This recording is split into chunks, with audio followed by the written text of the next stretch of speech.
जंगली रमी पे आओ ना महाराज, चलो साथ खेले रिस्पॉन्सिबली, एक गेम और जीतो बड़े प्राइजेस। इस खेल में आदत लगना या आर्थिक जोखीम संभव है, जिम्मेदारी से खेले। काय मी कोणत्याही गेमची ॲड वगैरे करत नाहीये, ना कधी केली आहे। पण मला काय सांगायचंय, हा मुद्दा एव्हा ना तुमच्या सगळ्यांच्या लक्षात आलाच असेल याची मला खात्री आहे। ही वाक्य आहेत ऑनलाईन खेळल्या जाणाऱ्या फालतू गेम्सच्या जाहिरातींमधली। विशेष म्हणजे या सगळ्या जाहिराती मोठमोठ्या अभिनेत्यांकडून करण्यात आलेल्या आहेत, ज्यामध्ये सो कॉल्ड संस्काराचे धडे देणारे आणि ज्ञान पाझळणाऱ्या अभिनेत्यांचाही समावेश आहे, जसं की मनोज बाजपेयी, शाहरुख खान, विकी कौशल, ऋतिक रोशन, अजय देवगन आणि असंख्य सोशल मीडिया इन्फ्लुएन्सरचा देखील समावेश आहे। आता मी तुम्हाला हे सगळं यासाठी सांगतेय कारण लोकसभेत ऑनलाईन गेमिंग प्रोत्साहन आणि नियमन विधेयक 2025 हे मंजूर करण्यात आलेलं आहे। यामुळे करोडो रुपयांच्या रिअल मनी गेमिंगच्या मार्केटमध्ये सध्या तणावाचं वातावरण निर्माण झालेलं आहे। या विधेयकात नेमकं काय म्हटलेलं आहे, काय काय रूल्स आहेत, काय दंड ठोठावण्यात येणार आहेत, या सर्वांबद्दल आपण सविस्तर जाणून घेणार आहोत। त्यामुळे हा व्हिडिओ शेवटपर्यंत नक्की पहा। नमस्कार, मी किरण सुमन रघुनाथ गीते आणि स्वागत आहे तुमचं माझ्या हक्काच्या चॅनलवर, ज्याचं नाव आहे द किरण शो।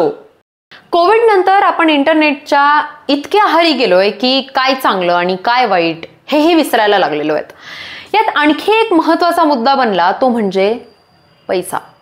त्याला ऑनलाईन गेम्सने खत पाणी घातलं। पटकन पैसे कमवण्याच्या हेतूने अनेक जण आपल्या आयुष्यभराची जमापुंजी या सगळ्या थर्ड क्लास गेम्समध्ये गुंतवतात आणि होत्याचं नव्हतं एका क्षणात करतात। असे एक दोन नाही तर आपल्या आजूबाजूलाच लाखो कुटुंब उद्ध्वस्त झालेली आहेत। अनेक विद्यार्थी देखील कमी वयातच याच पैसे कमवण्याच्या नशेत कसलाच विचार करत नाहीत आणि स्वतःच्या वर्तमानासह भविष्यही धोक्यात आणतात। या सगळ्या दुष्परिणामांमुळे भारताचे पंतप्रधान नरेंद्र मोदी यांच्या नेतृत्वाखालील केंद्रीय मंत्रिमंडळाने ऑनलाईन गेमिंगचं नियमन करण्याच्या उद्देशाने ऑनलाईन गेमिंग विधेयकाला मंजुरी दिलेली आहे। Online gaming promotion and regulation bill असं याचं नाव आहे। केंद्रीय इलेक्ट्रॉनिक्स आणि माहिती तंत्रज्ञान मंत्री अश्विनी वैष्णव यांनी हे बिल लोकसभेत सादर केलं। लोकसभेत बुधवारी म्हणजेच 20 ऑगस्टला हे बिल मंजूर करण्यात आलं।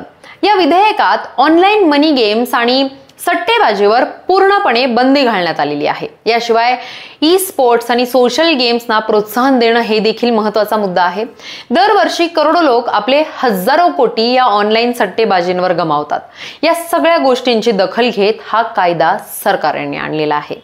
या विधेयकात नमूद करण्यात आल्यानुसार केंद्र सरकार राष्ट्रीय स्तरावर एक ऑनलाईन गेमिंग अथॉरिटी स्थापन करणार आहे। एखादा ऑनलाईन गेम मार्केटमध्ये आला तर त्याची पडताळणी करून तो गेम मनी गेमच्या श्रेणीत येईल की नाही हे अथॉरिटी ठरवणार। यासह गेम खेळणाऱ्या ग्राहकांच्या तक्रारींचं निवारण करत पुढील कारवाई करण्याचं काम देखील हीच अथॉरिटी करणार आहे।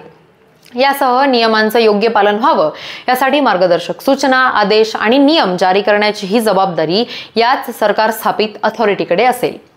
आता आपण पाहूयात की या संदर्भातील नियम मोडले तर नेमकी काय शिक्षा होऊ शकते। तर ऑनलाईन मनी गेमिंगची सेवा किंवा प्रोत्साहन देणाऱ्या व्यक्तीला 3 वर्षांपर्यंतचा तुरुंगवास होऊ शकतो किंवा 1 कोटी रुपयांपर्यंतचा दंड होऊ शकतो।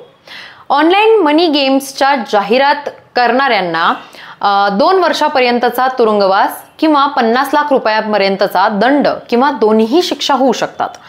मनी गेम्सशी संबंधित आर्थिक व्यवहार करणाऱ्यांना 3 वर्षांपर्यंतचा तुरुंगवास आणि 1 कोटी रुपयांपर्यंतचा दंड होऊ शकतो। जो कोणी पुन्हा पुन्हा हा नियम मोडेल त्याची शिक्षा वाढवून 5 वर्षांपर्यंत होऊ शकते। दंडही 2 कोटी रुपयांपर्यंत वाढू शकतो। तर हे गुन्हे नॉन बेलेबल असतील, म्हणजेच यामध्ये आरोपींना सहजासहजी जामीन मिळणार नाही। या सगळ्यांमध्ये प्रसिद्ध असलेला गेमिंग प्लॅटफॉर्म म्हणजे ड्रीम11। त्याचेही पंख छाटले जाणार आहेत। त्यामुळे करोडो ड्रीम11 वापरकर्त्यांना मोठा धक्का बसलाय। ड्रीम11 ॲपवरील एका सूचनेनुसार online gaming promotion and regulation bill 2025 शी संबंधित अलीकडील घडामोडी लक्षात घेता आम्ही आमच्या प्लॅटफॉर्मवरील सर्व play to play fantasy sports स्पर्धा थांबवत आहोत। तुमचे खाते शिल्लक सुरक्षित आहे आणि तुम्ही ड्रीम11 ॲपमधून ते पैसे काढू शकता असं सांगण्यात आलेलं आहे। तर सरकारच्या या नव्या कायद्याबद्दल तुम्हाला काय वाटतं हे आम्हाला कमेंट करून नक्की सांगा. व्हिडिओला लाईक करा, शेअर करा आणि द किरण शो या माझ्या हक्काच्या YouTube चॅनलला सबस्क्राईब करायला मात्र अजिबात विसरू नका. धन्यवाद.